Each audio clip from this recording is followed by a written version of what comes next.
Welcome back to Arya fitness. मैं हिमांशु आर्य। मैं आप बच्चों को बताने जा रहा हूँ कि अगर आपका जिम का पहला दिन है और आप बैक की एक्सरसाइज करने वाले हो तो आपके लिए कौन सी 5 एक्सरसाइज बेस्ट रहेंगी। चलो स्टार्ट करते हैं और देखते हैं। एक्सरसाइज लेने जा रहा हूँ मैं बैक, जिसमें फर्स्ट है लेग पुल डाउन। और लेग पुल डाउन की जो ग्रिप रहेगी ये हमारी रहेगी शोल्डर की विड्थ, मतलब सीधे हाथ ऊपर करना है और देखना हाथ मेरे कहाँ जा रहे हैं। ये भी पोजीशन हल्की सी बाहर करी, ये ग्रिप बनाई, ये ट्रू ग्रिप है, इसे आप ट्रू ग्रिप कहते हो। ये फॉल्स हो गई, अंगूठा अगर बाहर चला गया तो ये है ट्रू ग्रिप। खींचना नहीं है स्टार्टिंग में, बॉडी के वेट से नीचे बैठना है, बैक को स्ट्रेट करना है, स्कैपुला को नीचे खींचोगे, ये रहा स्कैपुला नीचे खींचा, सामने देखना है और पुल।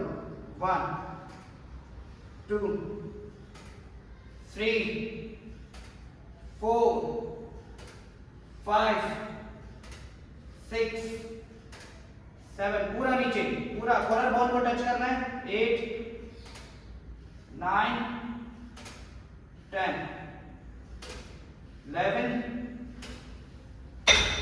ऐसी करके आपने परफॉर्म करनी है। मैं इसके 3 सेट्स और करूंगा। ये मेरा पहला सेट था जिसमें मैंने 15 रेपिटेशन निकाले। फिर उसके बाद मैं वेट बढ़ाऊंगा। जो मेरा दूसरा सेट होगा उसमें मेरे 12 रेपिटेशन रहेंगे। फिर तीसरे सेट में मैं दोबारा वेट बढ़ाऊंगा जिसमें मेरे 8 to 10 रेप्स रहेंगे मैक्स। पहली एक्सरसाइज डन हो गई है। अब हम करेंगे परफॉर्म दूसरी एक्सरसाइज जिसमें हमारा रहेगा close grip pull down. Close grip pull down में क्या करना है, वही सेम। मैं हाथों को सीधा करूंगा और अंदर की तरफ रोटेशन, ये हो गया ग्रिप क्लोज। और वेट को खींचना नहीं है, बॉडी के वेट से नीचे खींचना है, या आगे नीचे, बैक को स्ट्रेट करा, ग्रिप को टाइट पकड़ा एंड पुल। 1 2, पूरा नीचे, 3 4 5 6 7 8 9 10। मतलब बेसिकली अगर ये दोनों हाथ मैंने पकड़े हुए हैं तो मेरा जो मेन फोकस रहेगा वो आपके आर्म्स पे रहेगा कि पूरा आर्म्स मेरा बैक को नीचे की तरफ टच करे। और मैं इसके सेट्स लूंगा अभी 3। पहला सेट्स वेट लगाऊंगा और 15 रेपिटेशन निकलने चाहिए उस वेट के साथ। और दूसरा सेट के साथ अगर मैं वेट बढ़ाता हूं तो मेरे 12 रेपिटेशन निकलेंगे। और सेम थर्ड सेट के साथ ही करूंगा कि अगर मैंने वेट बढ़ाया तो मेरे 8 to 10 मैक्स रहेंगे। इतने रेपिटेशन मुझे उस वेट के साथ निकालने हैं। और उतना ही वेट मैं लगाऊंगा भी कि मेरा 8 से 10 रेपिटेशन बस निकले, उसी वेट से निकले। और कभी जैसे हमारा हाथ घूमने में पॉसिबिलिटी नहीं करता और ग्रिप नहीं बनती, ये 2 फिंगर्स नहीं पकड़ते, तो मेन रीजन ये हो सकता है कि ग्रिप लूज होने का। स्ट्रॉन्गेस्ट ग्रिप हो सकती है आपकी, आप ग्रिप पे भी वर्क कर सकते हो, लेकिन आपका मेन काम होना चाहिए पोस्चर पे। पोस्चर पे कैसे, अगर आपका शोल्डर अंदर की तरफ घूमा हुआ है तो आपका सुपिनेशन नहीं होगा, यानी बाहर की तरफ हाथ नहीं घूमेगा। तो चेस्ट टाइट है, चेस्ट का स्ट्रेच करके इसे बाहर की तरफ रोटेट करो, फिर ये अच्छा सा सुपिनेशन देगा आपको। और आप इससे अच्छा पुल कर पाओगे विथ आपका ये क्लोज ग्रिप हो गई, या कोई भी एक्सरसाइज जिसमें आपका सुपिनेशन बहुत अच्छा है, या बाइसेप्स करना है, तो कोशिश यही रहेगी कि आपकी स्ट्रेचिंग अच्छी हो, आपके हाथ का स्ट्रॉन्गेस्ट ग्रिप हो और दोनों ही साइड एक्सटेंसर्स और फ्लेक्सर्स स्ट्रॉन्ग होने चाहिए। तभी आप एक वेट को बैलेंस कर पाओगे, पुश में चाहे पुल में। थर्ड एक्सरसाइज है हमारी सपोर्टेड रो। ये कैसे आपने परफॉर्म करनी है, इंक्लाइन की बेंच ले लेना और आपने सपोर्ट किस पे लगानी है, इंक्लाइन पे लगानी है। इंक्लाइन से एक स्टेप ऊपर जाएगा, ये आप आओगे, चेस्ट को यहाँ पे लगाना है, पूरी बॉडी टच करनी है। ये वेट पकड़ा, आप अपने अकॉर्डिंगली ले लीजिए 5 kg। बैक को स्ट्रेट करा, नीचे की तरफ देखना है और पैर आपके ऐसे नहीं लेंगे, आप पीछे रखो, बैक को स्ट्रेट रखो एंड पुल। 1, स्विंग नहीं करना, यहाँ पे स्विंग नहीं चाहिए, एकदम वेट को टाइट रखना, पकड़ना है ताकि वो स्विंग ना कर पाए, और स्विंग करके पीछे नहीं करना है। ये बहुत गंदा तरीका होता है बैक को परफॉर्म करने का। जितना रेंज ऑफ मोशन मिलेगा बैक को, उतना ही आपका बैक पर आएगा और उतनी ही जल्दी आपकी हाइपरट्रॉफी होगी, उतनी ही जल्दी आपकी स्ट्रेंथ बढ़ेगी। ग्रिप पकड़ी टाइट एकदम, बैक को स्ट्रेट करा, स्कैपुले को रिट्रैक्ट। अभी मैंने बताया था आपको स्कैपुले को रिट्रैक्ट कैसे करना है। बैक को ढीला नहीं छोड़ना, स्ट्रेट पकड़ा, यहां से खींचना है, तो ये नहीं चाहिए बिल्कुल भी। 1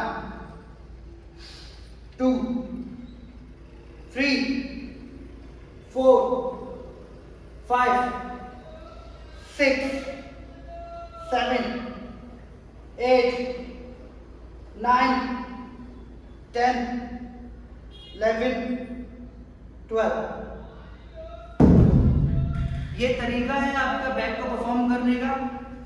और दूसरी चीज, ये आपकी तीसरी एक्सरसाइज है, सपोर्टेड है, बहुत ज्यादा बेनिफिशियल है और ये एग्जैक्ट आपके बैक के एरिया में आएगी। ये थर्ड एक्सरसाइज ही सपोर्टेड होगी। जैसे कि आपने देखा मैंने कैसे परफॉर्म करा, डंबल लिए, अपने अपर ट्रंक यानी अपनी चेस्ट वाली एरिया को यहाँ पे बेंच पे सपोर्ट लगाया एंड डंबल पकड़े और पुल करा। जितना मैं पीछे ले जाने की कोशिश करूंगा उतना ही वो एग्जैक्ट बैक पर आएगा। और हाथों को बाहर की तरफ रोटेट नहीं करना, अंदर की तरफ लेके जाओ। एंगल बहुत ज्यादा मैटर करता है जब आप परफॉर्म कर रहे होते हो और एक एक डीप मसल्स पे आपका असर पड़ता है। वो उतनी जल्दी ग्रोथ होती है, उतनी ही जल्दी आपको रिजल्ट भी देती है। फोर्थ एक्सरसाइज है हमारी सीटेड रो। आपकी जिम में एक केबल फ्लाई करके परफॉर्म करते हैं और उस पर ग्रिप बनती है कि रस्सी की और ऊपर से कवर होता है। तो मेरी जिम में ये है और मैं इसे अपने एकदम एग्जैक्ट पॉइंट पे लगाऊंगा, सामने के पॉइंट पे लगाऊंगा ताकि जब मैं इसे पुल करूं मुझे पूरा रेंज ऑफ मोशन मिले। तो मैंने ये परफॉर्म सेट करा इसे यहाँ पे और मैंने पीछे बेंच लगाई हुई है अपने लिए। मैं वेट लगाऊंगा यहाँ पर अभी 3 प्लेट जिसमें मेरा वेट है 25 kg। खींचा, बैक को स्ट्रेट रखना है, ग्रिप टाइट करी एंड पुल। 1 अंदर की तरफ, 2 और पीछे हाथ आ सकता है। अगर मैं सिंगल भी आपको परफॉर्म करके दिखाऊं, ये 1 2 3। तो ऐसे ही आपने परफॉर्म करनी है। और मैं अपना वेट लगाऊंगा अपने 3 सेट। वेट ज्यादा रहेगा तो रेपिटेशंस कम निकलेंगे। तो सपोज कि मैंने 3 की प्लेट लगाई है तो यहाँ पे 15 रेपिटेशन निकालने की कोशिश होगी।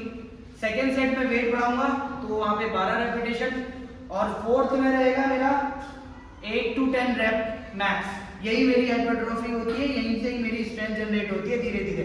एज अ बिगिनर लेवल पे मैं काम करता हूँ तो मेरी इतना ही रेंज ऑफ मोशन होना चाहिए प्रॉपर वे में और प्रॉपर ग्रिप होनी चाहिए मेरी। 2 ही चीज में मेन फोकस रहेगा, पूरा रेंज ऑफ मोशन और पूरी ग्रिप। लास्ट और फिफ्थ एक्सरसाइज है आपकी straight arm pull down. Straight arm pull down के लिए अभी मैंने फोर्थ वाली जो एक्सरसाइज करी थी वो थी सीटेड रो, उसके लिए नीचे लगाया था बिल्कुल सामने। अभी मैं फिफ्थ के लिए ऊपर लगाऊंगा ताकि मेरा हाथ पूरा ही रेंज ऑफ मोशन के लिए ऊपर जाए और नीचे आए। तो ये रहा मेरा बार और मैंने सेट कर दिया है। वेट मैं थोड़ा वही सेम रहने दूंगा जो मैंने पिछली बार लगाया था। और स्ट्रेट आर्म में होती है फॉल्स ग्रिप, ये ट्रू ग्रिप है और ये हो गई अंगूठे से बाहर फॉल्स। तो मैं पकड़ूंगा फॉल्स ग्रिप, ये आ गया अंगूठा बाहर। वेट को थोड़ा पीछे खींच के लेकर आया, हिप को हिप किया, बॉडी को स्ट्रेट रखा, कोर को एंगेज करना है और स्ट्रेट करना। 1 2 3 4 5 6।